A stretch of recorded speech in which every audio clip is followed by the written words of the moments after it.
I don't have the video option. Okay, hold on. I'm gonna go. My internet's cutting out just a little bit. I'll be right back. Just want to make sure I got this. But Ben, you somehow are clever enough to get the brevity up there, just so everybody knows that that's available. Yeah, that was an accident. I'm clicking through my things here, but I can't find the video option. I don't have it. I like how my hair, like if I move around, it looks like it's kind of like it's growing a little bit. I wish I would do that to my weight. Ben, that looks like a nice hike. Right there. All right, I'm back. Yeah, we can do that. Walk across the bridge there. I'm a big fan of Braveheart lately. Do it. God, I haven't seen that movie in forever. I need to watch it again. I only watch 80% of it because I can't watch the ending. Sounds like me. Is it because you fall asleep or just because you can't watch the ending? I don't like Too him. much. He dies at the end. It breaks my heart. Mm. Is that another movie called Breakheart? Yeah, it breaks my heart. I'm a sensitive guy. Oh. So it's pretty straightforward. We don't need to do any sort of watch parties or anything complicated. I'm just going to stream it live directly to the Real Estate Hub. So I appreciate you all joining.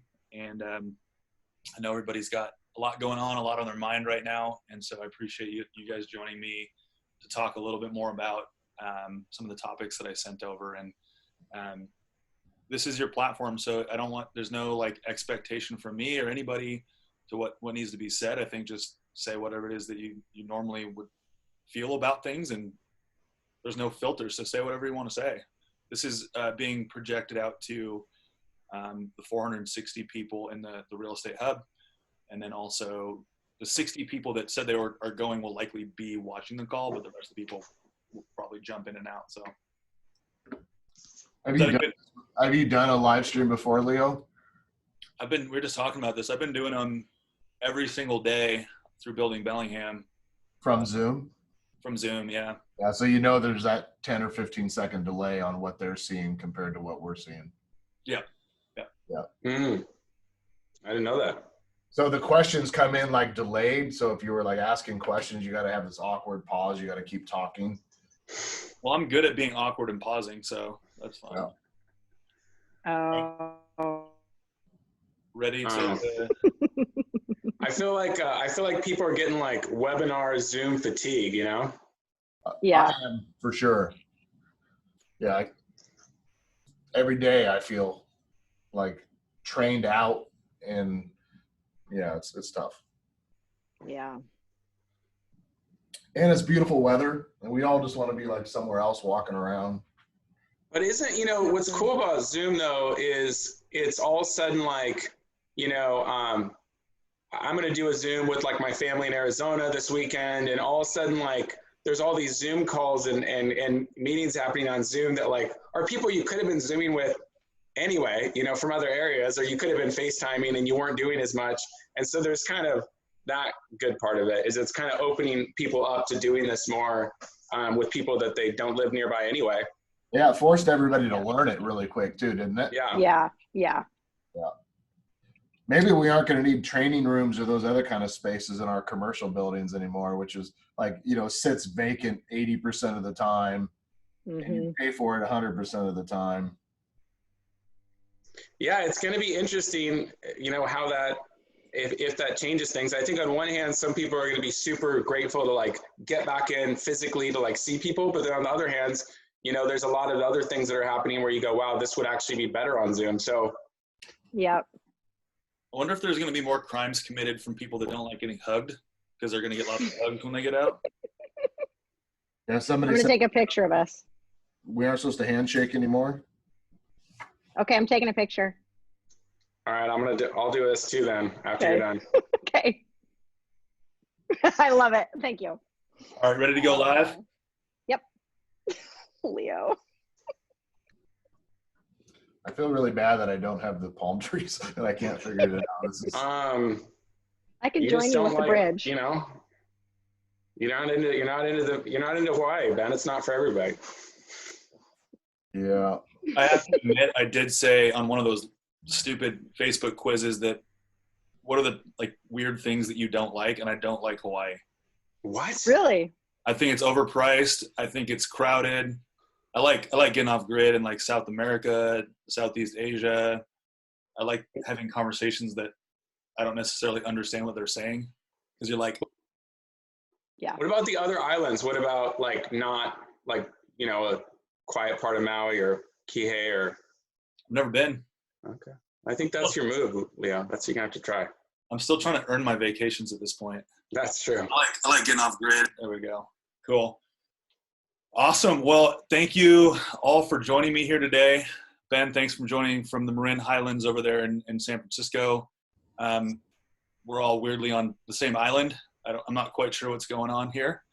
But yeah, thanks for joining me. This is the Q2 Real Estate Hub that was going to be live at Overflow Taps, but we are obviously coming here live from Zoom. So thank you for joining us. Thank you for joining us, everybody that's going to be joining us. And our topics today, we have a couple of topics that we're going to go through, but before we do that, if we could just, I don't know what order your squares are in Zoom, but if we could start with Paul, if you want to introduce yourself, what you do, who you are. So I'm Paul Balzotti. I've been with John L. Scott Real Estate in Bellingham for about 17 years, and I've been the owner of John L. Scott for about a year now. And that's the long and short of it. So broker owner of John L. Scott. Awesome. And Kina? I am Kina Brashear, and I am I've been in the business for, actually, this is my 26th year in the business. Yeah, getting old. You still look young. That's the key thing. Thank you. Mr. Ben? Yeah, my name is Ben Kinney, and I grew up with Paul and Kina, so to speak. Like, I feel like when we were all getting into real estate and growing our businesses, we're all growing together at the same time. So Very true. Keller Williams here in Bellingham. Awesome. So don't be fooled by the desert islands or the beautiful red bridge. We are all here in Bellingham. So I think we've all kind of been going through something recently. I think, Ben, you've thrown out the word pivot. We see shift thrown out a lot. We're in a stage right now in our lives where we don't know really what the future holds. We know what now is, and things change on a day-to-day basis. And so we have a couple of topics we want to go through. And I think I'd love to start with your thoughts on leading through chaos, because whether you're leading one person on your team or you're leading an entire brokerage or multiple companies, whatever it may be, let's talk a little bit about, like, when a market shifts, what are the first expenses that you as an individual agent would look to cut? What are some indicators of when to do that? Anybody can start here. Paul, do you want to start us off? Okay, I'll start. Well, I am not necessarily, we're not necessarily, I don't like to call them cuts, but what I'm definitely doing is trying to renegotiate. So I'm calling, multiple vendors that we work with, and then it goes down from business to personal, like calling, your cell phone company, and basically every vendor I'm working with, and I'm trying to renegotiate and get a better deal right now. And I think most vendors and most businesses that you work with want to negotiate with you and work with you. So definitely doing some renegotiating. And then otherwise, we're just shifting some of our marketing, in a little bit different direction, but mostly going in the same direction we were already going. So not being affected too much by what the fear of what could happen or could go wrong, but understanding that we have to start, this is an opportunity for us to increase our profitability, not just by more production, but by finding out what's really important and what things should really cost.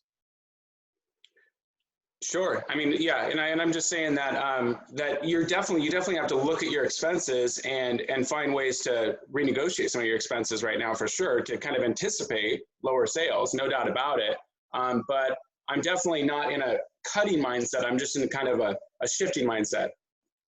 Yeah. Paul, Ben, what about you? I think this is just forcing us to make decisions and get rid of things that we probably knew for the last 6 months or a year or 2 years or 5 years that we should have got rid of anyway. But in tough times, you can expense cut your way into a short-term survival. But at the end of the day, you have to revenue your way out of a recession, or you have to revenue your way out of chaos. So at the same time as you're cutting expenses, you have to think about what expenses are actually leading to your revenue. And you have to keep those things going because we have to continue to do business, to continue to pay bills. This is most likely not a 30-day problem. This is probably the rest of the year problem that we're going to be dealing with in some capacity. Yeah. So you're talking about what is it called? The someday list, all of those things that we think about where we're working so hard in the business that we don't necessarily have time to work on the business. And that would be a working on the business moment for you. Yeah, I put things in 3 categories for a real estate agent. Things that inflate my ego as an agent, things that inflate my customer's ego, and then things that actually help the transactions happen, either finding transactions or helping properties sell. And we spend a lot of our dollars on things that actually don't make an impact to the customer and don't make an impact to our business, but we've always done it or we like how it makes us feel. And it's a good time to cut down on those ego expenses and focus on the things that really generate a click, a call, a transaction, or a better customer experience. Awesome. Yeah, Keena, what are your thoughts on that? I really feel like it's time to buckle down, trim the fat, and look at, some people are really focused on, online internet lead gen. For us, we're focusing on connections with clients and agents and just letting people know that we're there for them. We're obviously reevaluating our business expenses, but also you always have to have one oar in the water, right? In any avenue of your business, and make sure that you're doing all of the activities that are going to end up, giving you a paycheck at the end of the day. So like Ben said, you got to really go through and kind of analyze what you're spending money on and what you don't need to spend money on, and also just be there for people. This is a scary time for a lot of people, and it's about being positive and upbeat, and it's not doom and gloom, and the world is not going to end. We're going to get through this. We really will. Absolutely. So How do we lead? If we're leading others, and it starts with really us leading ourselves, how do we do that? How are we leading ourselves when we have so many people to lead in a time of chaos?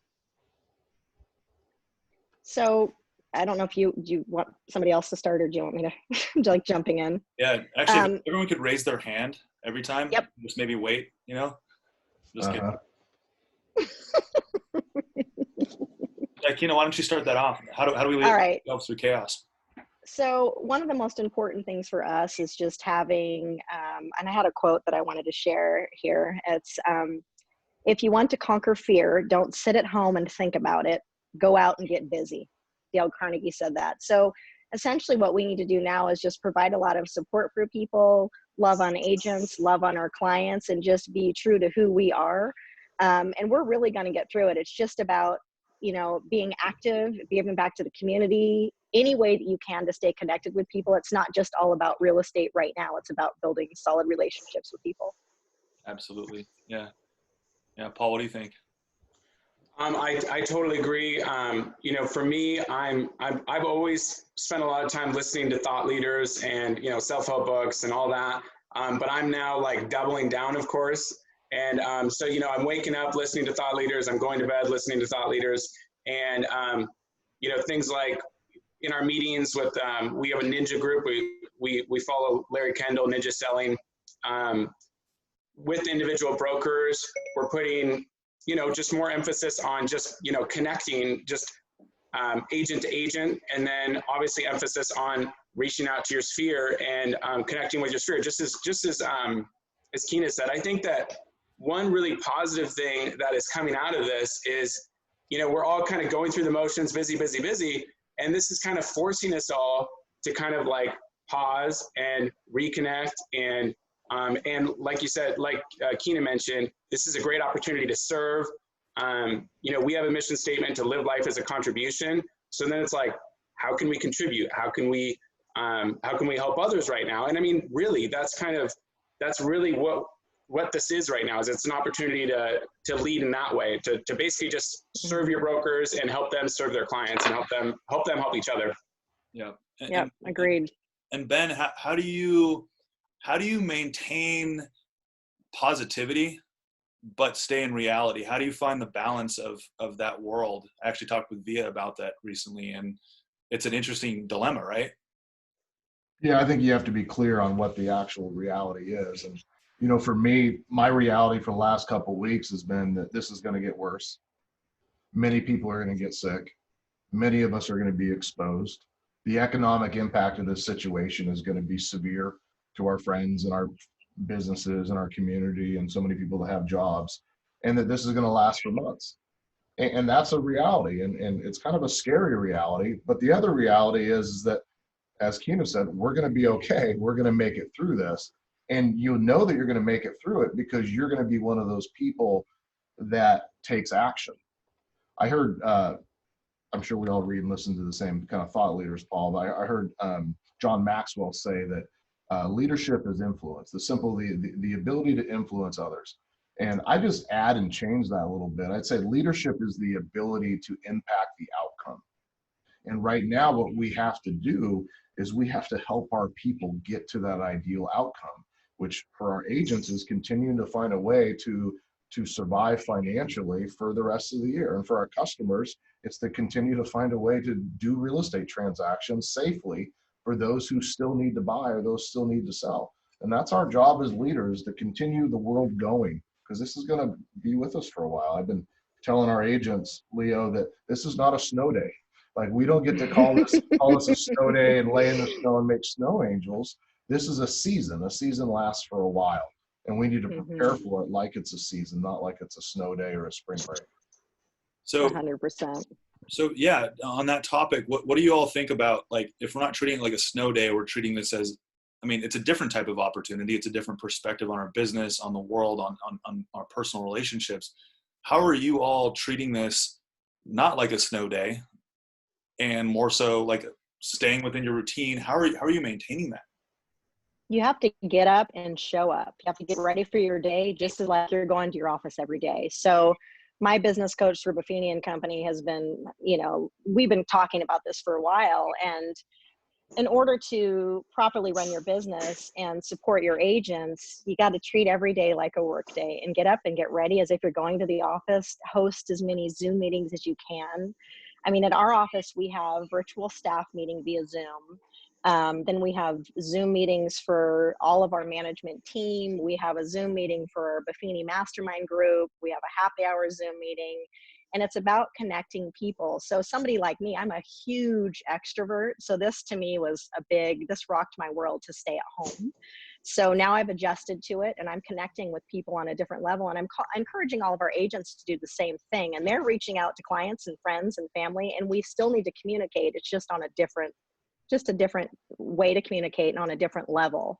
And we can function. We're kind of getting in that state of now things are feeling a little bit normal to be on Zoom chat calls and to maybe see a client a week or whatever it is that we're doing. And it is a season. We'll get through it. It's going to, it's very unfortunate that people are sick and dying, and we just need to stay positive. And like I said before, one oar in the water, and just stay focused on making sure that we can make the best of what's going on for our people. Absolutely. Paul, any thoughts on that? Yeah. So, I mean, I've heard the term that we're in an attention economy. And so like Ben touched on, like Keena touched on, reaching out to your sphere, of course, but then also, so we started out when all this kind of started going down, and said, okay, we got to put out a video. All the brokers, you need to put out a video to your sphere. Let them know what's going on. Then, of course, that changed. Then we let them know what's going on again. And then now moving forward, the next thing going on is everyone's been aware of the EIDL, loan, and then there's the PPP loan coming out, and the PUA, the unemployment offer that's going to be available to agents in Washington. So then the next move is going to be, okay, we need to let our sphere know, let our business owners know that are in our sphere, in the community, know about these programs, and then also just let them know what's going on with the market. Like, hit them with the actual statistics of what's going on in the market, and then if you are leading with providing the information and getting that attention, then as we drive out of this, the brokers, the firms that are getting the attention, that are providing the information, are going to be better positioned to grow their market share. Yeah, well said. So one of the things that we were going to touch on, and I think that originally when we were all going to meet in person before all this COVID-19 stuff started ensuing, we're going to talk about running a profitable business.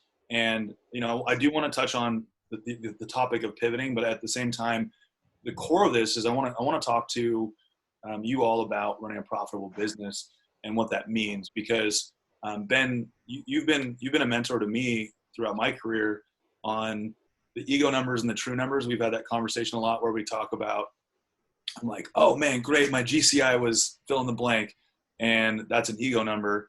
Can we talk a little bit about, like, what does that mean to run a profitable business, and what is profit, and when should that be taken? Is that for me? Yeah. I have a stack of books in my office. I'm a book guy, but for people out there, this is, oh, wait one second. Maybe hold it right in front of your.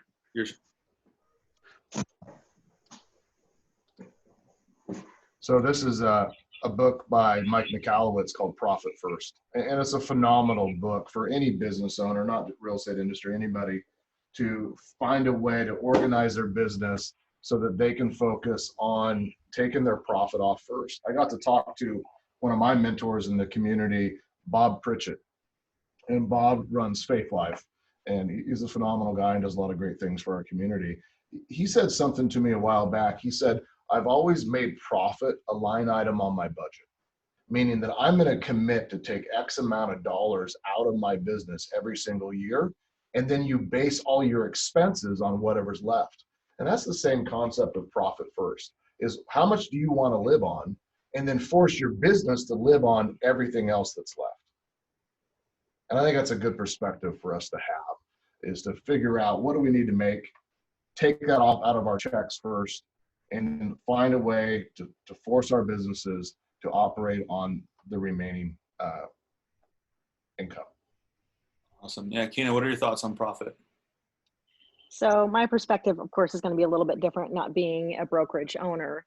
But I've always kind of gone over with people with their individual businesses, agents, and explained to them in the very beginning when I'm getting them set up what the business looks like. You need to set aside a certain amount of money for taxes, and let's talk about what you're going to spend on marketing, and just figuring out a way to run a profitable small business within the big business. So my perspective in this panel is going to be looking at it from an individual agent standpoint, because I also, I'm a selling managing broker. So I'm running my business, my team, and then running the management side of Moliat. And Troy really kind of focuses on the financials for us.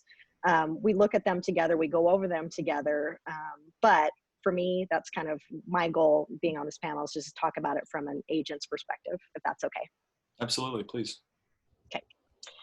So anyway, that's kind of my thought on the whole thing. And I'm big on trying to spend, as an agent, there's a lot of, how it is when you have new agents come in and there's all of these opportunities for them to buy online leads, and there's Zillow, and there's this, and there's that, and just helping people stay focused on what really matters and focusing more on, again, I'm a relationship person. How about we throw a client party once a year and not spend money on Zillow? I get that there's a time and a place for internet leads, but when new people come in, they don't have a lot of cash to spend. It's a way for me to kind of mold and shape them and help them run their business the way I run my business. Understood. And was that a shameless plug that Zillow doesn't work? Oh, no. I would never shamelessly plug that Zillow doesn't work. Maybe I would. No, it's funny. We have Troy and I, Troy loves online leads, and I think they're okay, but there really is no place for online leads for me personally. We have agents that love them, and I like to get them leads. But for me, I'm a relationship person, and that's where all of my business comes from. And a lot of the agents that work at Moliat are the same. Awesome. Paul, what are your thoughts? I think that I could talk about our company, but I think what's more relevant as me as an agent, since most people on the video are going to be are realtors that are more interested in that perspective, like Keena said. I would bring it back to so I started in 2003, and I had 5 straight years of just like being a great producer, doing great. And I had this budget where I was like, okay, if I make $100,000 GCI, this is 10 years ago, I'm going to do great. That was my goal every year. In 2009, I have my first child, Riley, my daughter, and she just was born. And as you guys know, anybody with self-employed health insurance knows that health, like when you get the hospital bill, and then it's like, there's the hospital bill, then there's the doctor bill. Then you're like, when are these bills going to stop? And I'm getting all these medical bills. And it's 2009, and I just bought a house with my wife, and she just quit her job. And it was like the first time I was in my 20s, like just rocking, just never had a care in the world. All of a sudden I was like, wait a second, if I don't sell a house the next 2 months, I'm in trouble. You know, it was the first time that it really happened to me. So, and I think this is going to be the first time this happens to some other people, right? Where they're going to have to learn now how to manage their money and how to manage their business, or they're not going to make it perhaps. But so that's the good thing about what happens in these kind of situations, is it forces you into that situation. But what I did is I buckled down and I said, well, wait a second. If I'm just making $100,000, when things go bad, when the economy goes down and there's a shift, I don't have any cash in the bank. And so first off, I had to realize I got to make more than that, so I can put money away and invest. And so it was a realization that I had to up the bar on how much production I wanted to do every year. And then my favorite book at the time, and I still think it's good, is Automatic Millionaire. Has anybody heard of Automatic Millionaire? And I'm not good budgeting, like just writing down a Dave Ramsey type budget.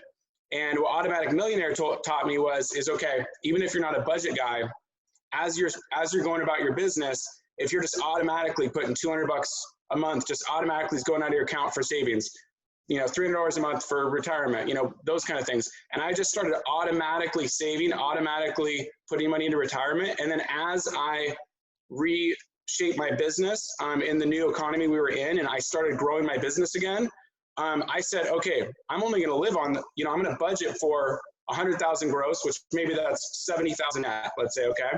And so I'm going to live on the 70,000 or 60,000, and then everything I make over that, I'm going to try to put away, right? I'm going to keep living on this because I never want to be in this situation again. I don't ever want to have commission breath. Everybody's heard of commission breath, right? And I mean, the reality is one of the reasons why great realtor, top producers, a lot of them are great realtors, is they don't have commission breath. They can operate, it's much easier to operate when you're in a position of not being desperate for money, you know? And so it's not a good way to run your business. And so that was kind of the wake up call for me. And like I said, Automatic Millionaire was a great book. And then from there, I just always operated out of cash. And when I bought into John L. Scott, I bought into it with cash. And right now, I'm not worried about profit for the company. I'm just worried about growing our market share and our agents growing their market share. So you made it a line item. It's interesting because Ben was talking about that with Profit First. It's like we have to pay taxes, right? So what's the difference between paying the government taxes and taxing yourself, something that should be a line item in your budget, right? So yeah, very interesting. So what is, for those people out there that are excited maybe for the new agent or for someone that has a team, you a lot of the times the big flashy numbers seem great, right? Like if you broke down what I maybe should have made as my gross, I would be excited to make that, but I didn't make that. And so I think the biggest key that we're hearing is that it's something to not necessarily be pessimistic about, but be realistic about. And as you're like, make it a line item. And then as you grow, allow your that will increase your profitability, right? So if you just keep it like, this is what I need to live, this is what I need to, to go on one vacation a year, whatever it is that you do, and then go from there. Is that about right? Does that sound right, Kina? Yeah, that sounds right. Yeah, 100%. And there's a whole bunch of different ways to look at it. I like Paul, I was kind of cracking up when Paul was talking about budgets, because budgets are not my favorite thing, but it's something that I do every year as part of my business. And I help agents create their budgets as well. And really, truly, I mean, it's when you're brand new in the business. I was cracking up when Paul was telling the story about the baby and insurance and everything else, because these are all very real problems. But the most important thing that I took from what Paul just said is the whole commission breath thing. So what you feed grows. If we're in this constant state of, oh my gosh, I need to make money, I need to make money, I need to make money, guess what? You're not going to make money. You need to be focused on the good things and focus on what you can do to make money without freaking out and, making yourself kind of be on the opposite end of that spectrum. And it's just the law of attraction, right? You need to put that positive energy into something good that's going to happen. So I always stress with agents. I met with one agent at the office when he was new and super stressed, new to our office. And he's like, he was having difficulty with the transition and was worried that he wasn't going to have a very good year. And we sat down for coffee and I said, you need to get out of your own way. Just get out of your own way and everything will be fine. And he transformed his business and killed it. So really, for our people, we need to actually sit down with agents and encourage them and let them know that we're here for them and we'll provide the support that they need, but also give them the tools so they can create a successful real estate business that will weather any storm. So they'll be around when things like '08 happen and when things like this happen. We'll get through it like we always do. Mm-hmm. And it's interesting because you're talking about it from a brokerage level, and Ben, you talk about it from a company level and a brokerage level and a team level, and same with you, Paul. But it really can be applied. This is something it can be like a self mantra to our, a mantra to ourselves as how we should be running our own business. Let's talk a little bit about personal finance. Ben, this is a good one for you. You've coached me in a number of times on what was it, the red, yellow, and green? Just keeping it simple and going through your own personal budget. So if you're worried about what you're going to be profiting, it's starting with what you're actually spending, right? And so tell me a little bit more about like when this started happening, or when you saw the clouds on the horizon, what were your thoughts, and how did you go through your own personal finance? Sure. I'm a person that I care about money, and not because I have fancy things or do fancy stuff. I dress like shit, so I don't waste a lot of money. It's because I went through 2008.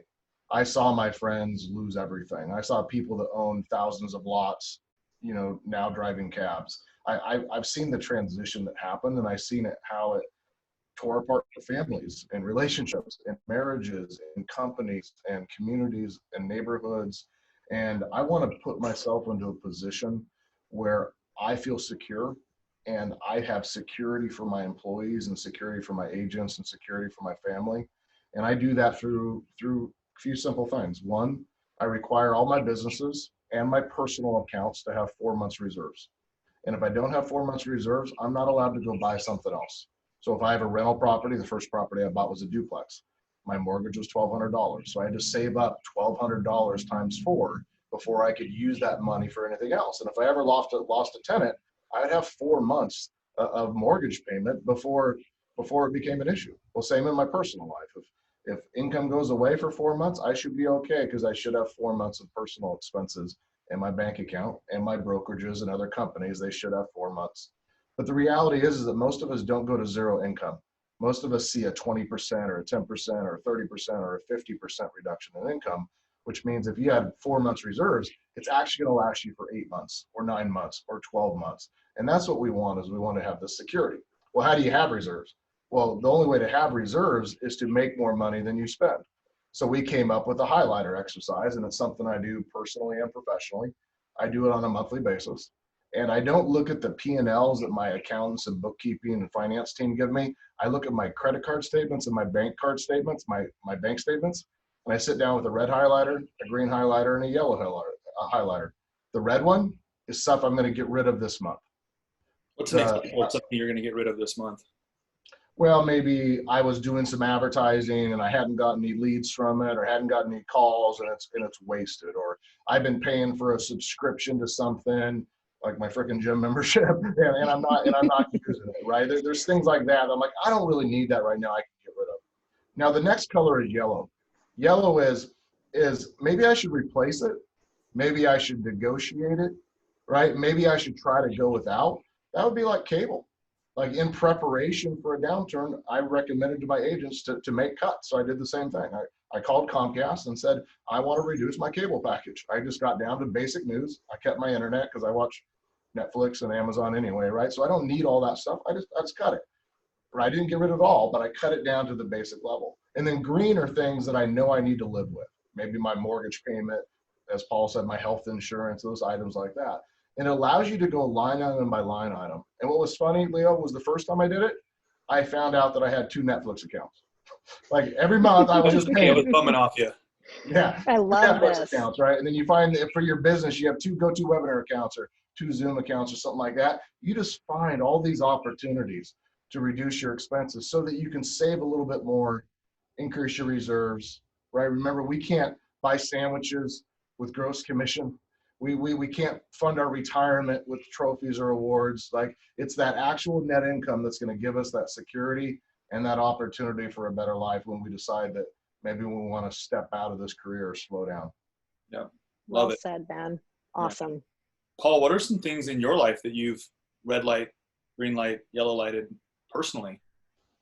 Well, I mean, here's what's funny is I was just going through doing the same thing as Ben. I was, like I mentioned earlier, I was negotiating with my cell phone company, negotiating with Comcast, and I came out of the room and I was like, Andrea, to my wife, I'm like, I just saved $30 a month just by calling on this thing.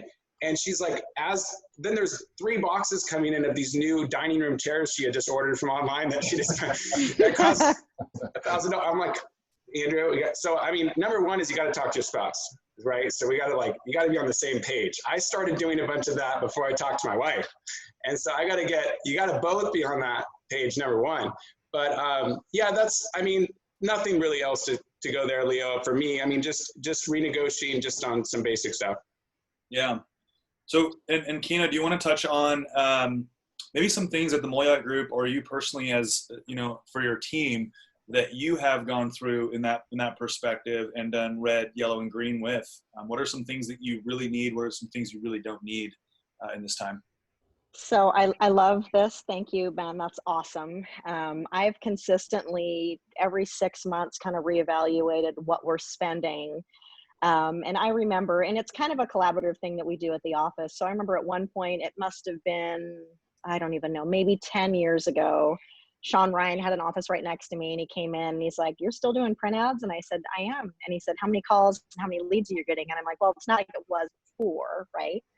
So he suggested that I cut out the print ad, and I did. And so I brought the print ad back in if a client wanted it. But the reality is that, the print ad would come out, the property would already be sold. It helps with brand recognition, but I was spending $475 a month on this print ad.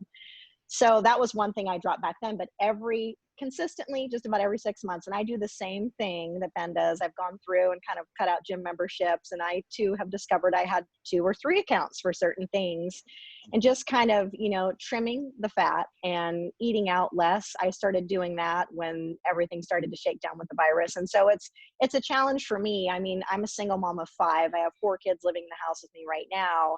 And, I'm busy with work and agents and everything else. So the kids are like, what do you mean we can't go out to eat? So it's been a really good process for our family to sit down and meal prep and plan out. And we haven't had anything out to eat since March, right? Beginning of March. So it's all been a very interesting process. And I'm telling agents the same thing too. If that doesn't serve you, it might be time to cut it. Not that I'm going to, cut on Zillow again, but some agents had Zillow accounts and they weren't getting a lot of business for it. So they cut it. Other agents, their Zillow accounts are very successful and they've kept it. And it's also cutting down the little things that we don't need. We don't need to eat out all the time. We don't need to, there's lots of things that we can cut just to make our lives a little bit better. And I'm kind of cracking up sitting at home and looking at my finances and realizing how much my family really did eat out and how much I ate out during the day when I would forget to pack my lunch and stuff. So this has been a really good, I always look for a silver lining. I'm a complete Pollyanna in every situation. And so I'm pulling the good from what's been happening being here at home. And that's probably one of the best things that's happened to us as a family is no more eating out. Awesome. Yeah. So it's forced us into this situation where we have to look at that. And for the individual agent, because I think everybody here is, if you own a brokerage, which all of you do in some regard, own brokerage team or managing a brokerage, for the individual agent that may be looking at some of this conversation about online leads and whatnot, what are some things that like an individual agent could do if they're not spending money on online lead advertisement? What's something that they could do, especially if they're starting up in this time right now? So I'm sorry, I feel like I keep starting. As Does long as anybody else want to start? Good. I'll put my hand down.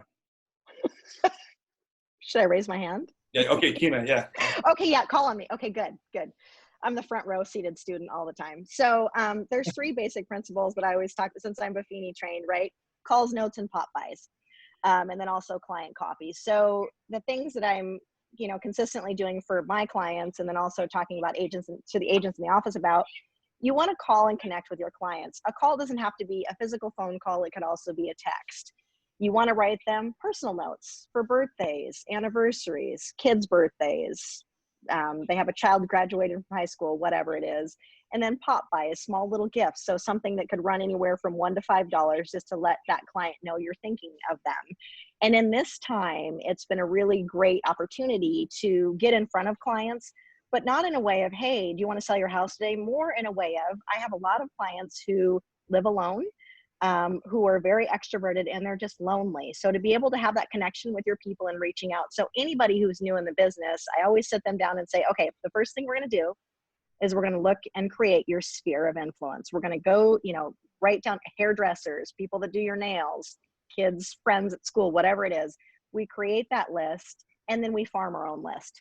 So we go through, and coffees are really important too. So taking clients, and when you're new in the business, a really great thing to do is to take someone that you admire that's in the real estate business out for coffee. So, I'm sure Paul and Ben, there's people that hit you up all the time that want to pick your brain and take you for coffee. And you too, Leo. It's a way for us to give back, and also stay busy. So for the brand new person, you don't really need to spend a lot of money. You just need to invest your time and let people know that you're there for them. Keena, I got a little bit of a PTSD when I heard the word "pick your brain." You have a minute?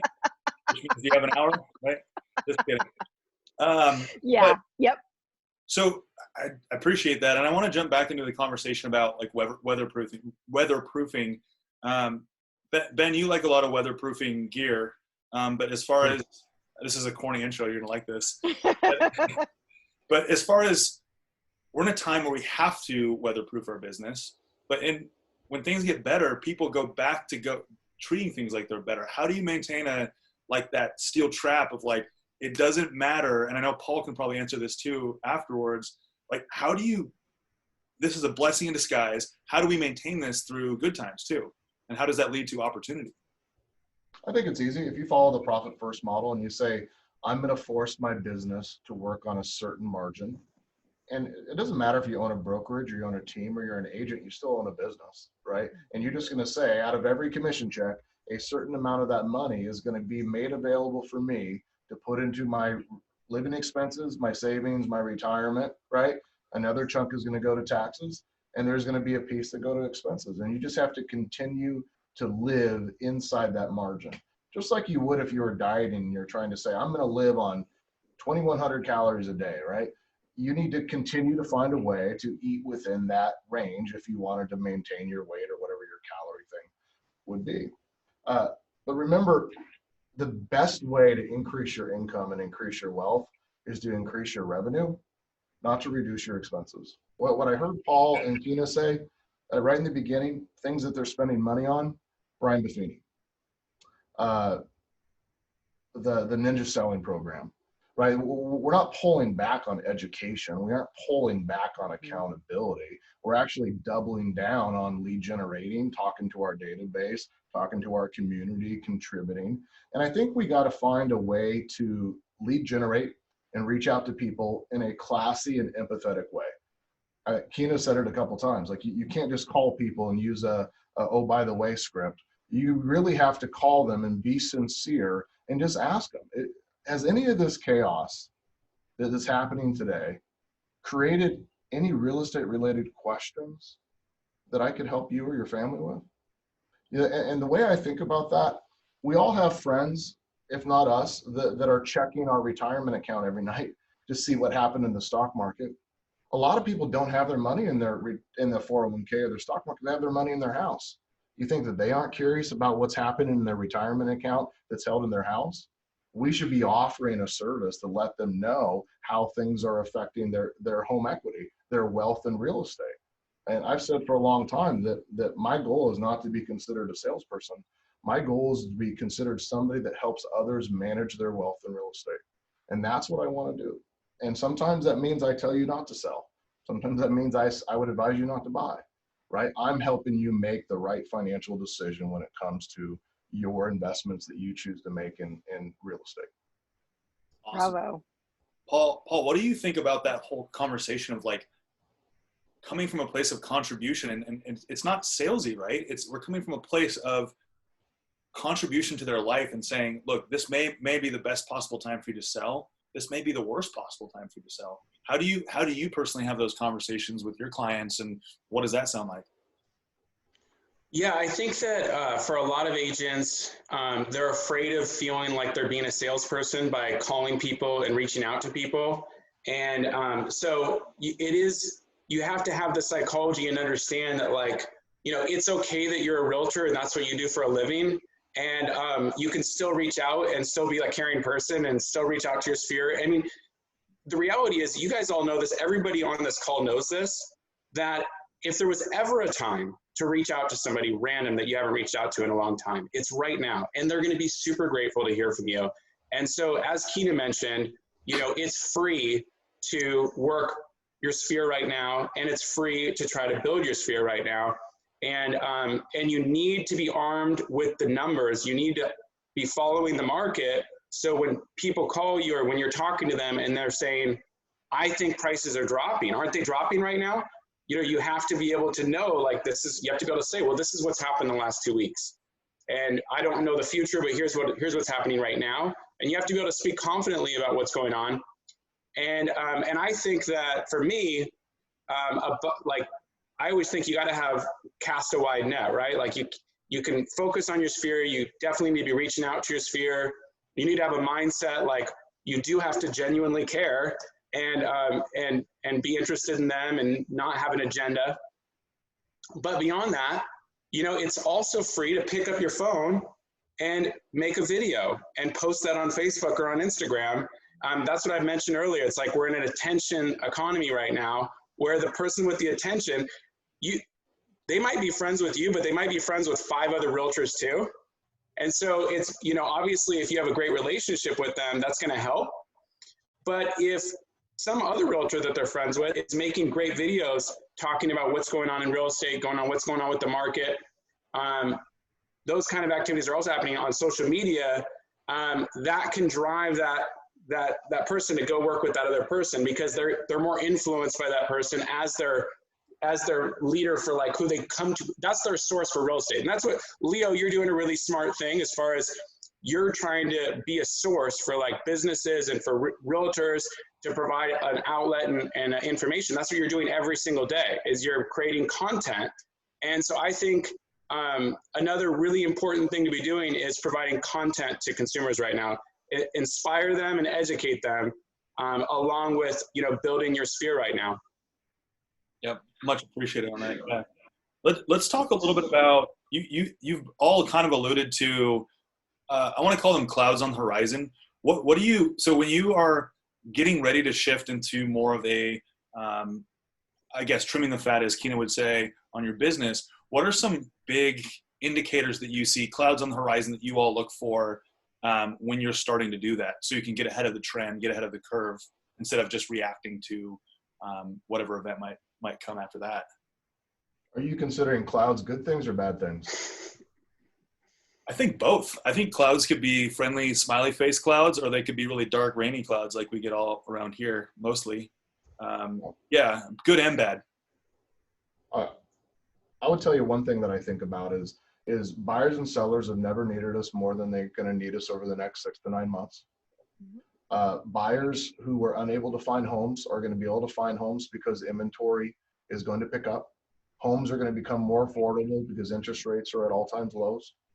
Sellers are going to become more motivated, and they're going to need to actually sell because they had vacant rental properties, or people that couldn't pay rent, Airbnbs where everybody backed out, or they bought a home that was just a little bit more than they could afford, and now that their spouse or their partner lost their job, they financially need to. Or this whole reset, I say that people are sitting at home right now making babies or searching for real estate. They found a reason that now they need a bigger house, right? Maybe they're too close to their spouse. They don't have enough home office, and now all of a sudden they need a way bigger house. Or some of them are like, this is just more than I need. And I think in times like this, it changes people's motivation. And the opportunity, the smiley clouds that I'm looking for, are all the people out there that are going to need our help. And what I know about Paul and Keena is that they care about their people, and they care about their people enough that they're going to call that database and make sure that they know that we're available for them if they need anything. And they're not going to allow another real estate professional, not naming names, that wouldn't care about them as much as we would care about those people. So we're gonna reach out, do as Paul says, give them the stats, let them know what's going on, not allow them to have the media or the news tell our story. And the opportunity, I think, is that agents will be recruitable to our brokerages. Brokerages will be mergeable into our brokerages. Buyers will be buying, investors will be investing, and sellers will be selling, and employees will be hireable. There's probably never been a better opportunity to hire talent than there's going to be in the next month or two, because so many people had disruptions in their companies. So there is lots of smiley clouds in the horizon for those of us that are prepared to take that opportunity or that challenge. Yeah, that's interesting. So and for the individual agent, this could be an opportunity where maybe they're looking for some leverage. Maybe they're looking for an assistant or some help from an admin perspective, or another agent that could be a partner in their business or whatever it is. We're not just talking about like recruiting from a large perspective. We're talking about at that starting level, right? Someone that's operating at a high level that wants more time with their family or whatever it may be. Would you guys align with that could be a really amazing opportunity for an individual agent that truly has the money to do it, but just doesn't know what leverage is truly worth? Yeah. Makes sense. Yeah. Makes sense. Keena, what opportunities are you seeing? What smiley face clouds are you seeing? All sorts of opportunities. So one other thing I was thinking about, I always think about us as agents and helping our agents grow. So our office, I think, what is the national average of people that are in real estate that own rental properties? It's like 7% or something like that. It's a really low number. In our office, probably 40% of the agents at our office own some sort of, they have rental property, or they have done commercial investments and things like that. So there's an opportunity for everybody right now. You just need to look for it, right? Start turning rocks over, collaborating with agents from other offices, grow your team. I think the other thing that's happening with a lot of parents during this time, they're spending a lot more time at home with their kids, and people are kind of online complaining about, oh my gosh, I'm homeschooling my kids. But the reality is we get to spend time with the people that we love. And in this time for me and being at home, I thought about, well, it might be time to bring another support staff person in so I can spend more time at home. There's a silver lining to everything. And I'm always looking at just the movement of the market. And Ben touched on this too. There's people that are going to be, they're in a freaking 500 square foot house with their spouse and their 2 kids, just throwing that out there as an example. And this whole experience is really, they're thinking, okay, I need to grow. I need to be in a bigger space. Or there's the multi-generational twist. Maybe there's some grandparents that want to be closer to their family and they move into a home together. There's going to be people upsizing. There's going to be people downsizing. There's always an opportunity in real estate. And I think our job as real estate agents and, owners of brokerages, we're here. What can we do to serve you? That's what I say to the agents and clients and everybody else. What can I do to serve you? And we're in a position, people look to us for stats. They look to us for, hey, my neighbor's house, 4 houses down the road just closed, and what did it close at? And we need to educate ourselves. We need to be in the know. People will call us for referrals for painters and contractors, and just always staying connected and being, rooted in this ever-changing real estate world. It's always different every day. And this really, truly is a season. Everything's going to come in, everything's going to go. It's all going to be fine. We're going to come out fine at the end of the day. Awesome. Paul, any thoughts? Yeah, I think that one of the habits that successful real estate agents have that less successful agents don't have is successful agents put time into working on their business every single day, right? So they build that into their schedule, or I like to write a to-do list every night before I go to bed. I write out a to-do list. I have my schedule, and then in between times, I have my to-do list, and I always build in projects to work on my business instead of just working with my clients or working with the other agents. And this is a great time for agents, obviously, to work on their business if they're less busy with sales, to obviously build their sphere, which ultimately will build their market share. And yeah, for me, we had a ton of projects. I just bought into our office a year ago, and we changed everything about how the office was run.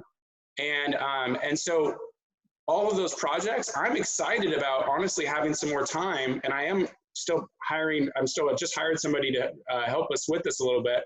Some of our video projects, some of the other projects we're doing. And so, yeah, I absolutely think this is a window. And then for individual agents, I've been telling our agents that, you know, if you had a first-time home buyer who was getting beat out, could not find a house right now, if you look at almost all of the activity right now, it's under 500,000. And the reason why that under 500,000 is so hot right now still is there was such a backlog of buyers who couldn't get into anything. And now maybe that house comes on for 400,000 and maybe it doesn't have 5 offers. Maybe it only has 1, maybe it only has 2. And so those first-time home buyers, those investors, you know, 1031 or, you know, just wants a rental, as things maybe level off a little bit, you know, we also got to, as individual agents, you know, move our attention towards, you know, drawing attention on where the opportunities are in the market right now. Agreed. Yeah. Absolutely. And so we're going to wrap up here in the next probably 10 minutes. And so we have a couple questions that were submitted through some agents within the group. And one is for the group and one is for Ben specifically. So the first one, if you guys don't mind, we'll answer a few questions. And if anybody else has questions, please submit them and we'll probably answer a couple more and then we'll wrap it up. Sound good? Awesome. So Ben, for you, from Jacob Pets, who owns Pets real estate here in Bellingham, what are some specific examples of ego expenses in a business? That would be like spending a lot of money on our brand, as opposed to like a non-ego expense to me right now would be generating home valuation leads, internet leads, working your database sphere, farming, doing something out to actually get a direct lead. And something that would be an ego one would be something where I'm just trying to build my brand. And in a recession or a tough market, that's when you do not invest a ton of money into your brand. You double down on generating leads and allow your service, your follow-up, your communication, and your skills be your brand. Awesome.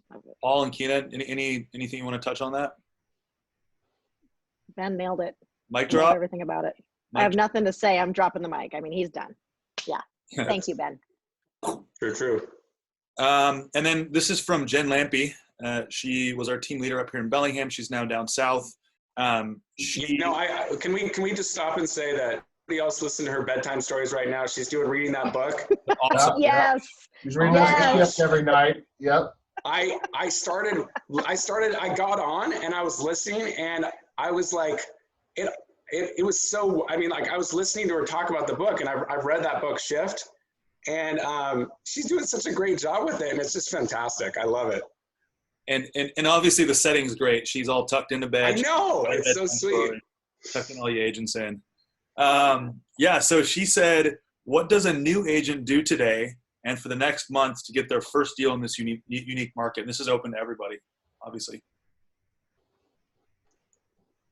I think it's all about the sphere. So like I shared earlier, the new agent needs to dial up that sphere of influence and really kind of carefully go through and identify, you know, their A pluses, their A's, their B's, their C's, their D's, and get in front of people in any way that you can. That could be Zoom calls, that could be Skyping, whatever it is, texting, just getting in front of people and providing a service and just checking in. And just when you're brand new, the best thing you can do is send a note out to everybody or send a video and let them know that you're brand new in the business and that you're eager and that you're ready to go. And there's all sorts of things that people can do for free that won't cost them a dime, that'll just help strengthen their brand.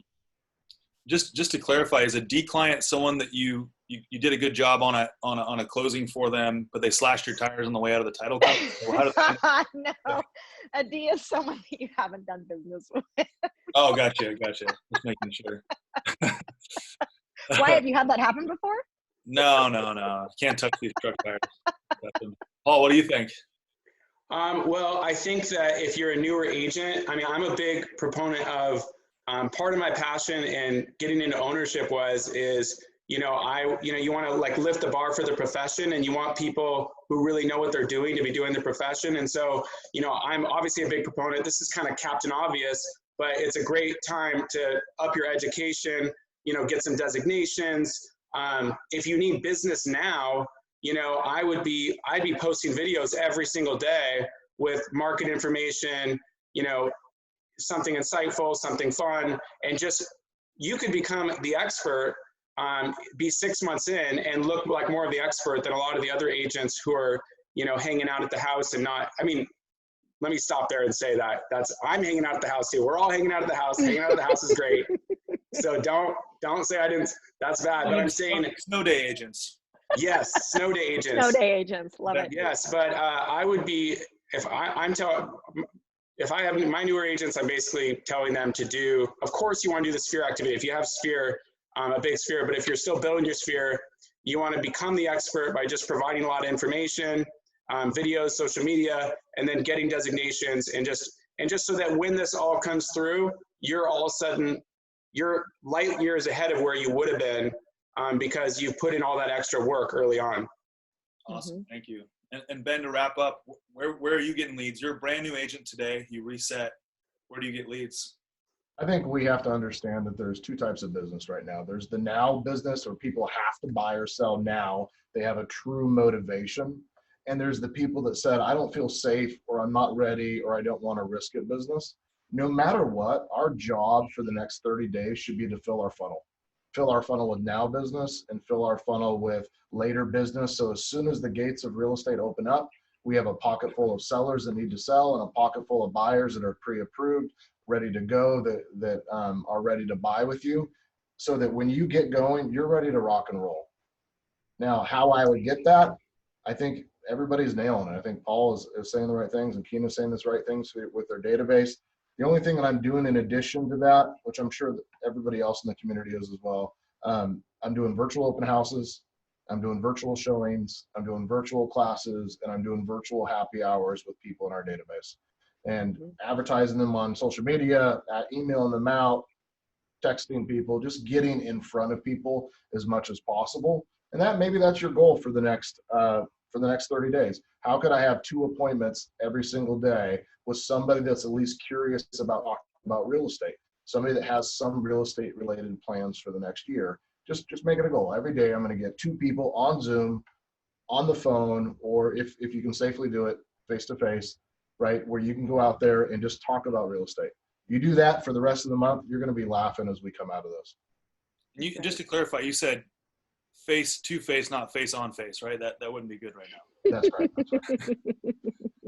Well, very good. Hey, I just wanted to say thank you, all of you, for taking the time to join me on this beach. Not on Paul's beach, different beach.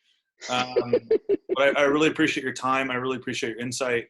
And thank you for everyone for joining us today virtually. And it's too bad we couldn't all be in person at Overflow, but I think this is a lot easier because I get to wear my slippers. Yeah. Perfect. You know, can I just say that I really appreciate Troy and Keena. You guys run in such a great business, and Troy's been a great friend to me for a long time, and a great mentor as well. And you guys just are awesome in the industry. And Paul, it's nice to see new blood in our community that are caring about their agents and investing in training and technology. And I like your statement of raising the bar.